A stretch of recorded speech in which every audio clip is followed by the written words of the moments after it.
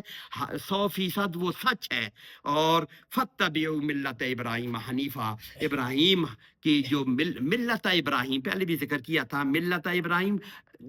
آپ ملت کو ترجمہ دین کر سکتے ہیں، زندگی گزارنے کا طریقہ۔ فرق یہ ہے کہ ملت صرف نبی کے ساتھ استعمال ہوتی ہے، ملت ابراہیم، ملت ملک نہیں ہوتا۔ دین الملک قرآن پاک میں ہے، آگے سورہ یوسف میں ہے کہ دین الملک۔ تو ملت ابراہیم حنیفہ، حنیف کہتے ہیں، حنف کہتے ہیں کہ یکسو ہو جانا، برائی سے ہٹ کے نیکی طرف متوجہ ہو جانے کو حنفن کہتے ہیں۔ تو حنیفہ یکسوئی سے ساتھ اللہ کے ابراہیم کی ملت کی پیروی، فتبعوا، اتباع یتبع ہم نے پڑھا ہوا، تم اتباع کرو ابراہیم حنیف کی طرح اس کی پیروی کرو، وما کان من المشرکین، اور یہ جو تم باتیں بنا رہے ہو اپنی طرف سے، وہ یہ مشرکانہ باتیں ہیں اپنی طرف سے تم نے گڑی ہوئی ہیں۔ مشرکانہ باتیں ایسی ہی ہو جاتی ہیں نا کہ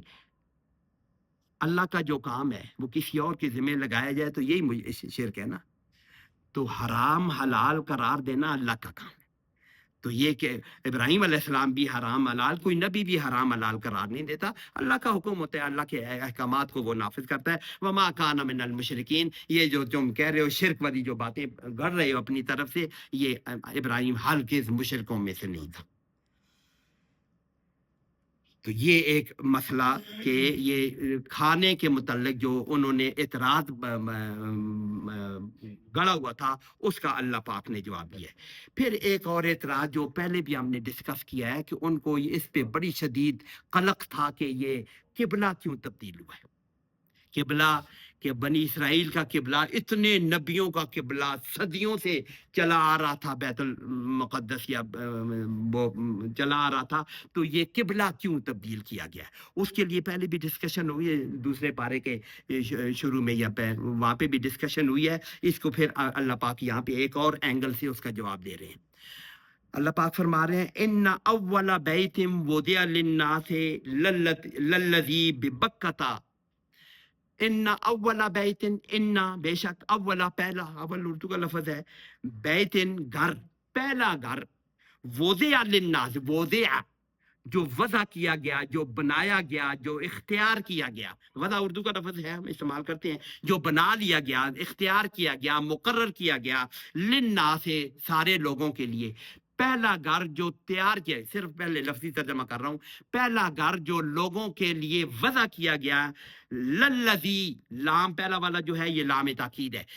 یقیناً وہی ہے، بے بکتا، جو بکہ میں ہے، بکہ، مکہ کو بکہ بھی کہتے ہیں، ویسے بھی عربی میں مین اور بے تبدیل ہوتے ہیں کئی گرامر کے اصول میں، بکہ نام ہے، مکہ کا نام بکہ بھی ہے، بس آسان یہی ہے کہ بکہ مکہ کو کہتے ہیں، بے بکتا، یہ وہی گھر ہے جو مکہ میں ہے، یعنی یہ خانہ کعبہ ہی پہلا گھر ہے۔ پہلا گھر کس لحاظ سے؟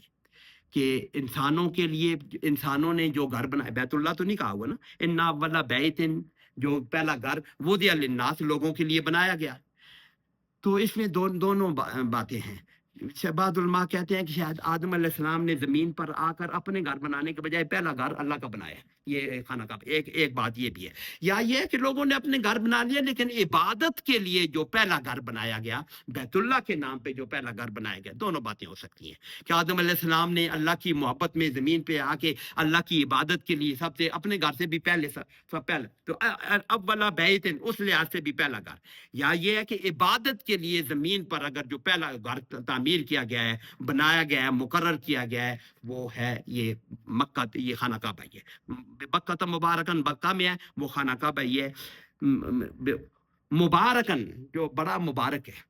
اس کی برکتیں تو ہم سنتے ہیں نا کہ اس کی وہدل للعالمین، اور ہدایت ہے سارے عالموں کے لیے، سارے جہانوں کے لیے ہدایت کا وہ ایک ذریعہ ہے، وہ ذریعہ مبارک بھی ہے اور ہدایت کا ذریعہ بھی ہے۔ آپ دیکھ لیں مبارک تو اس کی برکتیں تو آپ دیکھ لیں کہ وہاں پہ اللہ پاک نے اس گھر کی بدولت اس وادی غیر ذی ذرہ میں اللہ نے کیا شان بنا دیا وہاں پہ، دنیا وہاں کچھ بھی پیدا نہ ہوتے، دنیا بھر کی بہترین چیزیں، بہترین پھل، بہترین ہر چیز ہر وقت لاکھوں لوگوں کے لیے ہر وقت اویلیبل ہے۔ حج کے موقع پر یہ قربانی ہوتی ہے، کتنے جانور ذبح ہوتے ہیں، کروڑوں جانور ذبح ہوتے ہیں۔ ایسے لوگ بھی ہیں نا جو 100 قربانیاں کرتے ہیں، 100 اونٹ قربان کرنے والے لوگ، حضور صلی اللہ علیہ وسلم کی سنت پوری کرنے کے لیے لوگ موجود ہیں، 100 اونٹ قربان کرتے ہیں، اور یہ لاکھوں لوگ قربانیاں دے دیں،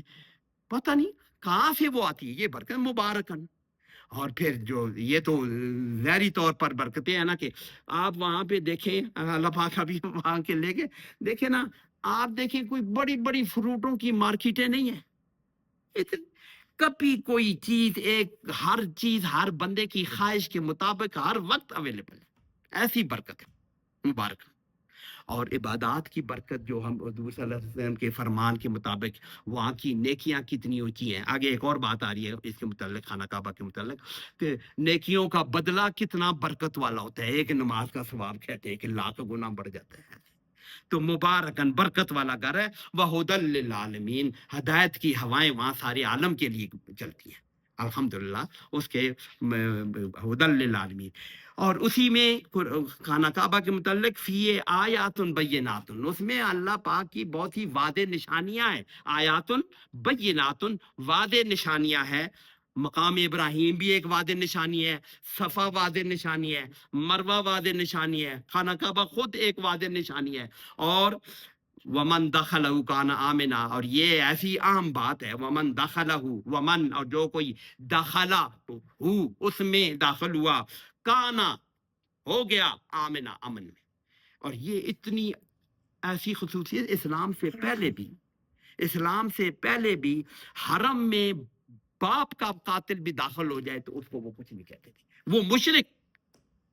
اتنا امن والا شہر ہے۔ آج بھی دیکھیں نا، وہاں تو جانور مارنا منع ہے، وہاں تو درخت کاٹنا منع ہے، امن والا شہر ہے۔ اور اس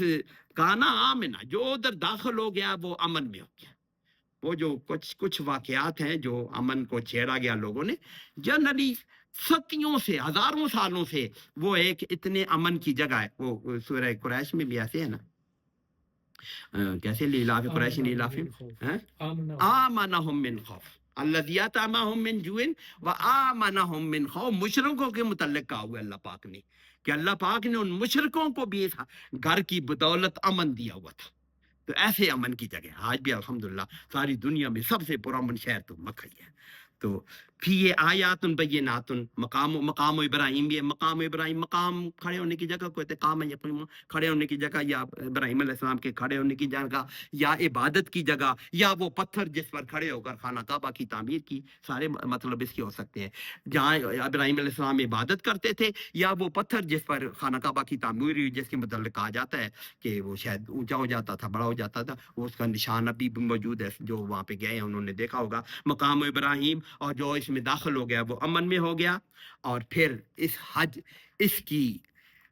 اللہ پاک کا حکم یہ جو وللہ، اور اللہ کے لیے ہے، الناس لوگوں پر، یہ فرض اللہ پاک حج کو فرض کر رہے ہیں، اللہ کے لیے لوگوں پر، حج البیت، اس گھر کا حج کرنا۔ حج کہتے ہیں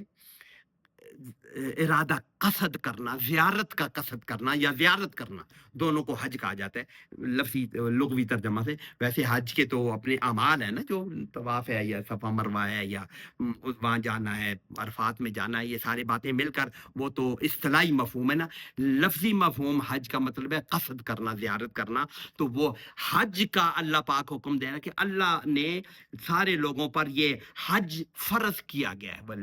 من استطاع، اس میں فرض، من استطاع الیہ سبیلا، کس پر فرض ہے؟ من استطاع الیہ، من جو کوئی استطاع، اس کی استطاعت ہو، استطاع یستطیع سے اس کی استطاعت ہو۔ استطاعت کس کو کہتے ہیں؟ کام کرنے کی سارے اسباب اس کو میسر ہو، ایک کام کرنے کے لیے جتنی لیجسلیشن یا پیسے یا جو چیزیں، اب حج کے لیے کہیں کہ اس کے لیے پیسے موجود ہوں، گھر کے خرچہ موجود ہو،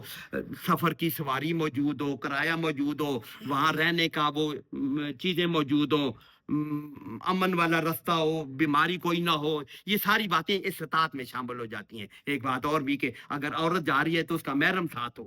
ایک عورت اس پر اگر امیر عورت ہے لیکن اس کا اگر محرم نہیں ہے تو اس پر حج فرض نہیں ہوگا، کیونکہ اس کی پوری استطاعت کی یہ ساری شرائط جب پورے کرے گا، جس کو یہ ساری شرائط پورے کرتا ہے، من استطاع الیہ اس کی طرف، کعبہ کی طرف، سبیلا کہ جو اس کے سفر کر سکتے، سبیل رستے کو کہتے ہیں، جو اس کی طرف رستے کے لیے ساری استطاعت موجود ہو، اس پر اللہ پاک نے یہ حج فرض کر دیا ہے۔ ومن کفرا، یہ خاص بات ہے، ومن کفرا جس نے ترجمہ فی الحال کرے، جس نے کفر کیا، فإن اللہ، بے شک اللہ غنی عن العالمین، اللہ تو غنی ہے سارے جہانوں سے، اسے کیا پڑی ہے کہ تم حج کے لیے آتے ہو نہیں آتے ہو، نماز پڑھتے ہو نہیں پڑھتے ہو، انفاق کرتے ہو نہیں، اللہ تو غنی ہے۔ یہ جو ہمیں حکم دیا جا رہا ہے یہ ہماری اس کے لیے دیا جا رہا ہے۔ اگر تم یہ نہیں مانو گے، ومن کفرا جس نے اس بات سے انکار کیا حج کرنے، حج کو فرض نہ جانا، وہ تو اس کے کافر ہونے میں تو شک ہی نہیں ہے نا۔ جو ومن کفرا جس نے اس بات کا کفر کیا، انکار کیا، تو وہ یا یہ ہے کہ پریکٹیکل انکار بھی ہوتا ہے نا، ایک آدمی پر حج فرض ہے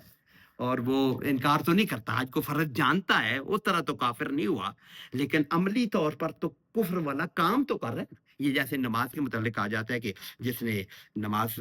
ترک کی فقط کفر، اس نے کفر کیا۔ وہ انکار کرنا، نماز کو فرض نہ جاننا تو پکا کافر ہے، لیکن وہ جو حدیث ہے کہ جس نے نماز چھوڑ دی، وہ انہیں کافروں والا کام ہے۔ مسلمان کا کام نماز پر ادا کرنا ہے، اللہ کے قائم کرنا ہے، تو یہ بھی اسی طرح ہے، مسلمان کا کام ہے جب من استطاع الیہ سبیلا ہوگا تو وہ حج کرے گا، تو جو انکار کرے گا تو پھر اللہ کو کیا پرواہ اس کی، اللہ تو غنی ہے سارے عالموں سے، وہ غنی ہے۔ تو اللہ پاک پھر یہ دو بڑی باتیں، یہ حرام حلال والی اور یہ حج کی جواب دینے کے بعد پھر اللہ پاک پھر فرما رہے ہیں، کل آپ فرما دیجئے یا اہل الکتاب، اہل کتاب، اہل کتاب دونوں ہیں، عیسائی بھی اور وہ بھی یہودی بھی ہیں، لیکن مدینہ میں یہودی زیادہ تھے، تو یا اہل الکتاب، اے اہل کتاب، لما تکفرون، لما کا مطلب ہوتا ہے کیوں، تکفرون، کفر یکفر پڑھا ہوا ہے ہم نے، لما تکفرون بآیات اللہ، کتنے پتہ نہیں آپ فیل، مجھے تو یہ بڑا درد والا فکرہ محسوس ہوتا ہے، یار کیوں کفر کرتے ہو، یہ کیا کرتے ہو، لما تکفرون بآیات اللہ، کیونکہ علماء جو تھے یہود کے، وہ تو جان بوجھ کے اتنا بڑا ظلم کر رہے تھے نا، عام آدمی کو تو شاید پتہ نہیں تھا، جو پڑھا لکھا نہ ہو، جس نے تورات خود تو نہیں پڑھ، وہ تو اپنے رہبان اور ان کے جو ان کی مانتے چلے جاتے تھے، آج بھی ایسے ہی ہے، خود قرآن پڑھتے نہیں ہیں، جو ہمارا فرقے کا مولوی بتوا دیتا ہے، بس یہی ہے، حق یہی ہے، قرآن خود پر، تو اس وقت تو تعلیم کا اور بھی رجحان کم تھا، لیکن جو عام پبلک تھی وہ تو اپنے یہ احبار اور رہبان کی مانتے چلی جاتی، تو اللہ پاک کہہ رہے ہیں اہل کتاب کیوں ایسا کفر کرتے ہو، واللہ شہید علی ما تعملون، تم واللہ، یہ تو یہاں تو اللہ اپنا کہہ رہے ہیں، واللہ شہید، اللہ شاہد ہے، گواہ ہے، جانتا ہے، واقف ہے، علامہ اس بات پر، علامہ تعملون جو تم کر رہے ہو، تعملون تم کرتے ہو، انہوں پتہ تھا، ان علماء کو تو پتہ تھا کہ ہم کیا کرتوت کر رہے ہیں۔ آگے اللہ پاک نے ان کو بھی کہا کہ تمہیں بھی پتہ ہے، اگلی آیت میں وہ بتایا ہوا ہے، یہاں تو اللہ کہہ رہا ہے نا کہ اللہ تو تمہاری سارے کرتوتوں کو جانتا ہے نا، تو کیوں کفر کرتے ہو، کیوں کفر میں مبتلا آتے ہو۔ آگے اللہ پاک دوسری آیت میں کہتے ہیں قل یا اہل الکتاب، اسی طرح اللہ پاک فرما رہے ہیں کہ اہل کتاب کو کہہ دیجئے لما تصدون عن سبیل اللہ، یہ جو اللہ کا سبیل اللہ، جو اللہ کا دین آ چکا ہے، اللہ کا راستہ یہی ہے نا جو قرآن بیان کر رہا ہے، اس سے ہٹانے کے لیے تم کوشاں رہتے ہو، لما تصدون، صد یصدو، رکاوٹ ڈالنا، روک دینا، صد سکندری ہم کہتے ہیں، وہ رکاوٹ کھڑی کر دی یاجوج ماجوج کے لیے، لما تصدون، صد یصدو، تصدون، تم رکاوٹیں بنتے ہو، رکاوٹیں کھڑی کرتے ہو، روکتے ہو، لما تصدون عن سبیل اللہ، اللہ کے رستے سے، اللہ کا رستہ یہ ہے جو دین اسلام آ چکا ہے، جو قرآن نازل ہو چکا ہے، یہ اللہ کا رستہ ہے، اور تمہیں بھی پتہ ہے، آگے اللہ کہتا ہے عن سبیل اللہ من آمنا، جو ایمان لایا ہوا ہے اس کو اللہ کے رستے سے کیوں روکتے ہو؟ ترجمہ پھر دیکھ لیں اہل کتاب، لما تصدون عن سبیل اللہ من آمنا، تم جو ایمان لا چکا ہے اس کو اللہ کے رستے سے کیوں روکتے ہو؟ آگے ایک واقعہ ابھی میں بیان کرتا ہوں، اس کے متعلق یہ ذکر آئے ہو کہ تم اللہ کے جو ایمان لا چکا ہے، اللہ کے رستے کو مان چکا ہے، اس کو، اس ایمان لانے والے کو کیوں روکتے ہو؟ تبغونہا، تبغونا، بغا یبغی چاہنا، بس ہے چاہنا، تبغونا، تم چاہتے ہو، ہاں اس سبیل اللہ کے لیے، اس رستے کے لیے، ایواجا، تم اس رستے میں ٹیڑھ پسند کرتے ہو، چاہتے ہو کہ اس سبیل اللہ ہے نا، اللہ کا سیدھا رستہ ہے، صراط مستقیم ہے، تم اس میں ٹیڑھ کھوج رہے ہو یا ڈھونڈ رہے ہو، تب غونا، تم ڈھونڈ رہے ہو یا چاہ رہے ہو اس میں، ایواجا، ایوج کہتے ہیں ٹیڑھ پن، کجی، واؤ کے نیچے زیر ہو تو ایوج، واؤ کے اوپر زبر ہو تو اوج ہے، دونوں کا معنی ایک ہی ہے۔ اوج اس کجی کو کہتے ہیں جو فزیکلی ٹیڑھا ہو، یوں ہو، نظر آ رہا ہو، کہ جو ٹیڑھ نظر آ رہی ہو اس کو اوج کہتے ہیں، جو ٹیڑھ سوچنے سے سمجھ آئے اس کو عوج کہتے ہیں، دونوں کا معنی ہے کہ تو یہاں پہ عوج ہے، تم اللہ کا سیدھا رستہ ہے وہ تو سیدھا نظر آ رہا ہے، وہ تو نظر آ رہا ہے، لیکن عوج تم اس میں کجی تلاش کرنے کی کوشش کرتے ہو، ثابت کرنے کی کوشش کرتے ہو، اپنی طرف سے ڈالتے ہو کہ تم اونٹ نہیں کھاتے ہو تو تم گوشت نہیں کھاتے ہو، تو تم نے قبلہ تبدیل کر دی، کجیاں ڈھونڈنے والی بات ہوئی نا، مسلمانوں کو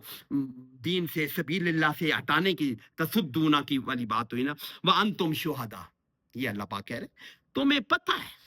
تم اس بات پہ گواہ ہو کہ یہ سیدھا راستہ ہے، اور تم یہ عوج تم خود اپنی عقل سے تلاش کر رہے ہو، کوشش کر کے اس کو تلاش کر رہے ہو، تو اللہ پاک اس سے منع کر کے اہل کتاب تم یہ کیوں کر رہے ہو، اللہ کے رستے سے روکتے ہو ایمان والوں کو، اور اس فی سبیل اللہ میں، اللہ کے سیدھی صراط مستقیم میں کجیاں تلاش کرتے ہو، پسند کرتے ہو۔ وَمَا اللَّهُ بِغَافِلٍ عَمَّا تَعْمَلُونَ، وَمَا اللَّهُ، اور نہیں ہے اللہ، بغافل، ذرا بھی غافل، اما تعملون، اما ان اور ما سے، اس چیز سے جو تعملون جو تم کرتے ہو، یہ بغافل پہلے بھی کہا ہے دوبارہ، وَمَا اللَّهُ غَافِلٌ، ویسے تو وَمَا اللَّهُ غَافِلٌ، اللہ غافل نہیں ہے، لیکن بے لگانے سے غافلن ہو جاتا ہے، وہ تو جر میں بھی چلا گیا، یہ بے لگانے کا مطلب ہوتا ہے کہ ہرگز ذرا بھی غافل نہیں ہے۔ وما ہم بمومنین، جو ہم نے شروع میں پڑھا تھا، شروع میں وما ہم بمومنین، وہ بالکل بھی ذرا بھی مومن نہیں ہے، وہ وہاں پہ وما اللہ بغافل عما تعملون، اللہ بالکل بھی غافل نہیں ہے جو تم کر رہے ہو، یہ جو تم کرتوت کر رہے ہو اللہ اسے ہرگز غافل نہیں ہے۔ یہ آخری آیت آئے گی ہے، اس سے پہلے یہ جو منع کرنے کی بات ہوگی، یہ تینوں آیتیں شاید اسی واقعے کے متعلق ہیں،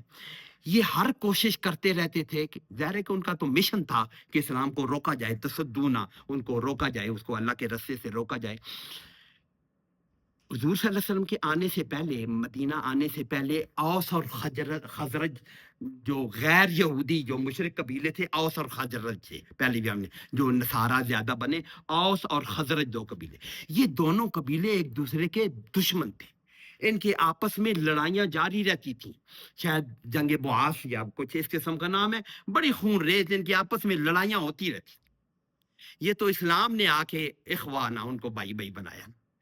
پھر اوس و خزرج آپس میں ایسے بھائی بھائی بنے، وہ پھر ہم اب صحابہ کے واقعات دیکھتے رہتے ہیں، آپس میں شیر و شکر کیسے ہو گئے۔ تو یہودیوں نے، ایک شماس بن قیس ایک یہودی تھا، اس نے یہ کیا کہ مسلمانوں میں پھوٹ ڈالنے کے لیے،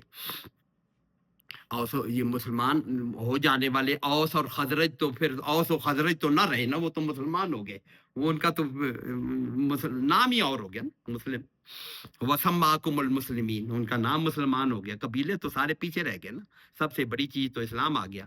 تو یہ ان کی محفل میں اس شماس بن قیس نے ایک نوجوان یہودی کو ان کی محفل میں بھیجا کہ تم جا کے ان کی لڑائیوں، عرب زبان کے بہت ماہر تھے، ہم پڑھتے سنتے رہتے ہیں، اس لیے باقی لوگوں کو عجم کہتے تھے کہ یہ وہ، تو شاعر بھی بہت اعلیٰ ہوتے تھے، وہ تو یہ ان کی آپس میں لڑائیاں ہوتی تھیں تو ایک دوسرے کے خلاف شاعری بھی کرتے تھے، ان لڑائیوں میں، اور ایک دوسرے کی حجب بھی کرتے تھے، دوسروں کو برا بھی بیان کرتے تھے. تو اس نے شماس بن قیس یہودی نے اس نوجوان کو کہا کہ تم ان کی محفل میں جا کے وہ کوئی حجویات میں سے کچھ پڑھو. اس نے جا کے محفل میں ان کی جنگوں کا ذکر کیا اور کچھ وہ پڑھ دیے قصیدہ کہ حجویات کیا ہوتی ہیں، دوسرے کو برا کہنا یا اپنی شان کو بلند کرنا، دوسرے کو برا کرنا، اس قسم کی شاعری جا کے اس نے پڑھ دی نا. مسلمان تو نئے نئے مسلمان تھے نا، تو ان کو اپنا وہ خون کھول اٹھا ان کا آپس میں نا، تو لڑائی کا خطرہ پیدا ہو گیا. انہوں نے اپنے اپنے اوس والوں نے اوس کو بلانا شروع کر دیا، خزرج والوں نے خزرج کو بلانا شروع کر دیا. غصے میں ایک دوسرے کے ساتھ جھگڑا ہو گیا. حضور صلی اللہ علیہ وسلم کو خبر ہو گئی تو حضور صلی اللہ علیہ وسلم خود لے کے، بڑے وہ الفاظ میں نے پڑھے ہیں لیکن بڑے دردناک الفاظ ہیں، آگے انہی کا حوالہ قرآن پاک میں بھی آیا ہے. ان کو کہتی ہے یہ تم اسلام نے تمہیں جاہلیت سے نکال کر اتنا کرم کیا کہ تمہیں اپنا بھائی بھائی بنا دیا، اور پھر تم میرے موجودگی میں اور اللہ کی آیات نازل ہوتے ہوئے بھی تم یہ کر رہے ہو، یہ کیا کر رہے ہو. تو اس پہ انہیں شرمندگی ہوئی کہ یہ ہمیں، یہ دھوکے سے ہمیں ہمارے ساتھ یہ ہوا ہے. تو انہوں نے پھر لڑائی ختم ہوئی، اس کے متعلق یہ آیت نازل ہوئی ہے. پہلی دو آیتیں بھی اسی کے ساتھ شامل کر لی. یا ایھا الذین آمنو، اے ایمان والو، اے اوس و خزرج، یا جو بھی ہے وہی زیادہ اوس و خزرج، سارے ایمانوں والوں کو خطاب ہے. ان تطیعوا، ان اگر شرطیہ ہے، تطیعوا اطاع یطیع سے، اگر تم اطاعت کرو گے، پیچھے پڑو گے، پیچھے لگو گے، ان کی بات مانو گے، فریقا من الذین اوتوا الکتاب، کسی فریق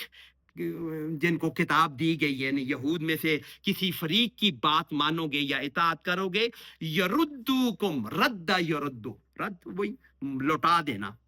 رد کر دینا، پھیر دینا. یردوکم، وہ تمہیں پھیر دیں گے، بعد ایمانکم، تمہارے ایمان کے بعد، کافرین.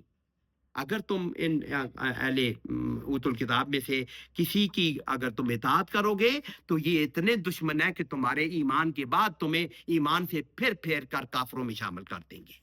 اور پھر وہ جو حضور صلی اللہ علیہ وسلم نے جیسے وہ الفاظ بھی بڑے دردناک ہیں، ان کا منظر اللہ پاک نے یہ بیان کیا. وہ کیفا تکفرون، کیفا کیسے، وہ کیفا تکفرون، کیسے تم کفر کر سکتے ہو،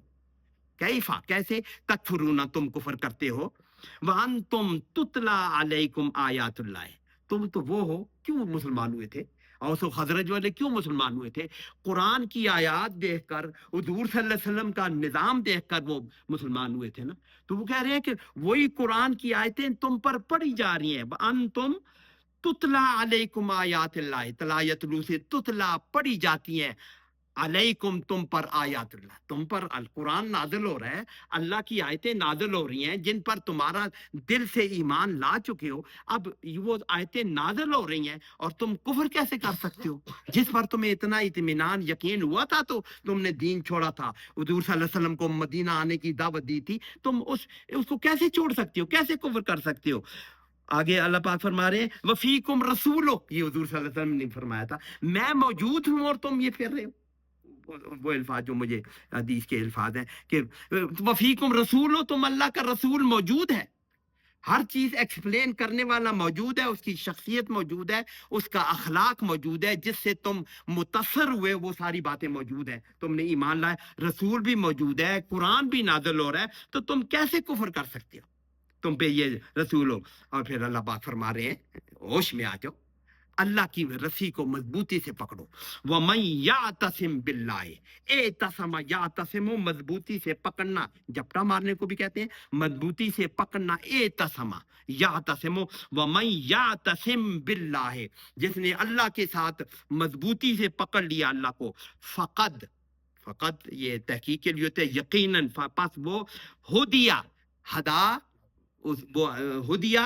ہدا اس نے ہدایت دی، ہدیہ اس کو ہدایت دی، وہ ہدایت پا گیا، الی صراط مستقیم، وہ سیدھے راستے کی طرف وہ ہدایت پا گیا. تو اس واقعے کے بعد تو یہ آیتیں نازل ہوئی، تین آیتیں اسی واقعے کے متعلق مشہور ہے کہ یہ آیتیں نازل ہوئی. تو پھر حضور صلی اللہ علیہ وسلم نے ان کو سمجھایا تو وہ سمجھ گئے ظاہر ہے. تو اللہ پاک کا فرمان بھی یہ اسی موقع پر نازل ہوا ہے کہ ان یہودیوں کے پیچھے لگ کے اپنی قرآن نازل ہو رہا ہے، رسول موجود ہے، ان کے پیچھے لگ کے تم اپنے ایمان سے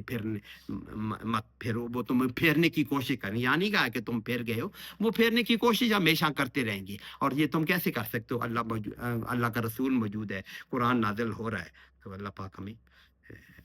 سمجھ عمل کی توفیق دے۔ اس میں کتنا ٹائم ہے؟ ایک بات ہے، یہ جو ذکر ہوا ہے نا پچھلی 23، میں اس کو مختصر کرنے کے لیے، جو اولا بیت وضع للناس کے لیے، اس کی پہلا گھر یہ اللہ پاک نے آدم علیہ السلام نے بنایا تھا، لیکن طوفان نوح میں وہ بہہ گیا تھا، پھر اس کو کسی اور قبیلے، نوح علیہ السلام کسی اور قبیلے نے بھی بنایا، پھر ابراہیم علیہ السلام نے اس خانہ کعبہ کو دوبارہ بنایا، اور اس میں ہے کہ خانہ کعبہ کی بنیادیں حضرت جبرائیل علیہ السلام نے ان کو بتائی تھیں کہ ابراہیم علیہ السلام، خانہ کعبہ کہاں پہ تعمیر کیا گیا؟ وہ ایسی جگہ تھی جہاں پہ کوئی جنگل تھا، بیابان تھا، صحرا تھا، کیونکہ قرآن پاک میں ہے نا، جب ابراہیم علیہ السلام حضرت حاجرہ اسماعیل کو وہاں چھوڑ کے جا رہے تھے، وہاں کچھ بھی نہیں تھا، انی اسکنت من ذریتی بواد غیر ذی زرع، لیکن آگے ہے عند بیتک المحرم، جب اسماعیل علیہ السلام حاجرہ کو چھوڑنے جا رہے تھے، وہ وہاں پہ ابراہیم علیہ السلام فرمایا عند بیتک المحرم، یعنی وہاں خانہ کعبہ تو تھا نہیں، لیکن وہ فرما رہے ہیں کہ عند بیتک المحرم، ابراہیم علیہ السلام کو بتایا گیا تھا کہ یہاں پہ اللہ کا گھر ہے، اور پھر ابراہیم علیہ السلام نے پھر اسی پہ آ کے وہ پیچھے ہم نے پہلے پارے میں پڑھا تھا، ابراہیم علیہ السلام نے ان کی بنیادوں پر یرفع ابراہیم القواعد من البیت، کہ بنیادوں پر اللہ انہوں نے دیواریں کھڑی کی، تو بنیادیں وہاں پہ موجود تھیں، تو ابراہیم علیہ السلام نے اس کو تعمیر کیا۔ پھر بعد میں ابراہیم علیہ السلام کے بعد درمیان میں پھر یہ گر گیا تھا، پھر کہتے ہیں بنو جرم جو وہاں پہ آباد ہوئے، شاید اسماعیل علیہ السلام کی شادی بھی اسی قبیلے میں ہوئی، اس قبیلے نے پھر تعمیر کیا۔ ایک امالکا نام قبیلہ ہے، اس نے بھی تعمیر کیا۔ پھر ایک تعمیر ہوئی حضور صلی اللہ علیہ وسلم کی نوجوانی کے وقت میں، جو ہم مشہور پڑھتے رہتے ہیں کہ مشرکین مکہ نے خانہ کعبہ کو مرمت کرنے کے لیے دوبارہ تعمیر کیا، اور پھر پیسے جمع کیے، حلال پیسے لگائے، اور پھر وہ حتیم کا حصہ چھوڑ دیا کہ پیسے تھوڑے پڑ گئے تھے، ہم واقعہ سنتے رہتے ہیں۔ تو اس میں حضور صلی اللہ علیہ وسلم کا وہ مشہور واقعہ ہے، نبوت سے پہلے کا، حجر اسود کے نصب پہ جو جھگڑا بن گیا تھا، تو یہ انہوں نے تعمیر کیا۔ یہ بات اس لیے کر رہا ہوں کہ حضور صلی اللہ علیہ وسلم نے کہ نوجوانی کے وقت جو مشرکین مکہ نے خانہ کعبہ تعمیر کیا تھا نا، اس میں یہ دروازہ اونچا رکھا گیا تھا۔ ابراہیم علیہ السلام نے جو خانہ کعبہ تعمیر کیا تھا، اس کا دروازہ زمین پہ تھا، اور 2 دروازے تھے دوسری طرف نکلنے کا بھی تھا،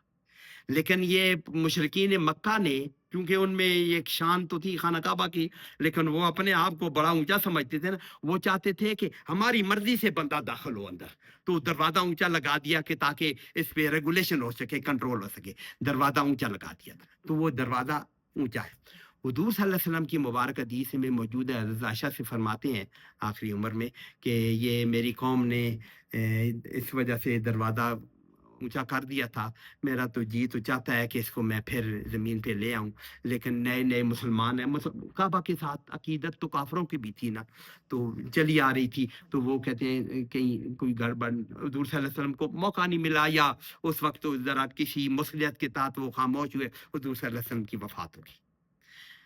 تو کعبہ تو دروازہ اونچا رہ گیا جو مشرکین مکہ نے تعمیر کیا تھا۔ جب یہ خلافت راشدہ کے بعد جو حضرت عبداللہ بن زبیر کا کچھ عرصہ حکومت رہی ہے نا وہاں پہ خانہ کعبہ پہ، اس کے یزید کے دور میں، اس میں جو عبداللہ بن زبیر کی حکومت رہی ہے خانہ کعبہ پہ، اس کا قبض ان عبداللہ بن زبیر نے اٹھا کے پھر خانہ کعبہ اسی طرح کر دیا تھا، ان کو پتا تھا نا، حضرت عائشہ نے یہ واقعہ بیان کیا ہوا ہے نا، حضرت عائشہ کے بھانجے تھے، تو انہوں نے وہی دروازہ زمین پر کر دیا تھا اور دوسرا دروازہ بھی بنا دیا تھا، لیکن جب ان کی حکومت تو میرے 3-4 سال ہی رہی، تھوڑا عرصہ رہی ہے، تو حجاج بن یوسف جو کہ نے ان کو شہید کیا نا، ان کو فتح کیا، پھر حجاج بن یوسف نے جب حضرت عبداللہ بن زبیر کو شہید کر دیا گیا، سن 73 میں شاید شہید ہوئے، 73 ہجری میں، تو وہ شہید کر دیے گئے، تو پھر حجاج بن یوسف نے خانہ کعبہ کو پھر اسی حالت میں کہ عبداللہ بن زبیر والا تعمیر چلتی نا، تو انہوں نے کہا نہیں، عبداللہ بن زبیر کی ضد میں حجاج بن یوسف نے خانہ کعبہ کی تعمیر کی اور اس کو ادھر رکھ دیا۔ تو پھر بعد میں لوگوں کو خیال آیا کہ وہ بات، حجاج بن یوسف بھی گزر گیا، بنو امیہ چلے آ رہے ہیں، بنو امیہ کی حکومت چلی آ رہی ہے، پھر کسی کو خیال آیا کہ ہم کیوں نہ حضور کی در پر لیں۔ پھر اس سے فتویٰ پوچھا، امام مالک تھے، امام مالک نے فتویٰ دیا یہ کام نہ کر۔ اب جو خانہ کعبہ بن گیا ہے، ہر جو بادشاہ آئے گا نا تو اپنی جگائے گا وہ، ہیں مطلب حضور نے تعمیر کر دیا تو دور چھوڑ گئے، عبداللہ بن زبیر نے کر دیا تو اس نے اپنی چلائی، عبداللہ بن زبیر کو ختم کر کے نہیں، ہمارا والا خانہ کعبہ چلے گا، ہماری تعمیر چلے گی۔ اب کوئی اور گرا کے وہ کر دے گا، تیسرا آئے گا تو وہ اپنی مرضی کا کرے گا، خانہ کعبہ کے ساتھ یہ چھیڑ چھاڑ ختم کر دو، تو اس کو اسی حالت میں رہنے دو۔ پھر خانہ کعبہ اس لیے ابھی تک اسی حالت میں اس کی تعمیر ہوتی ہے، اس کی مرمت ہوتی رہتی ہے۔ تو خانہ کعبہ کی تعمیر کی مختصر سی ہسٹری ہے۔ تو آخر دعوانا الحمدللہ۔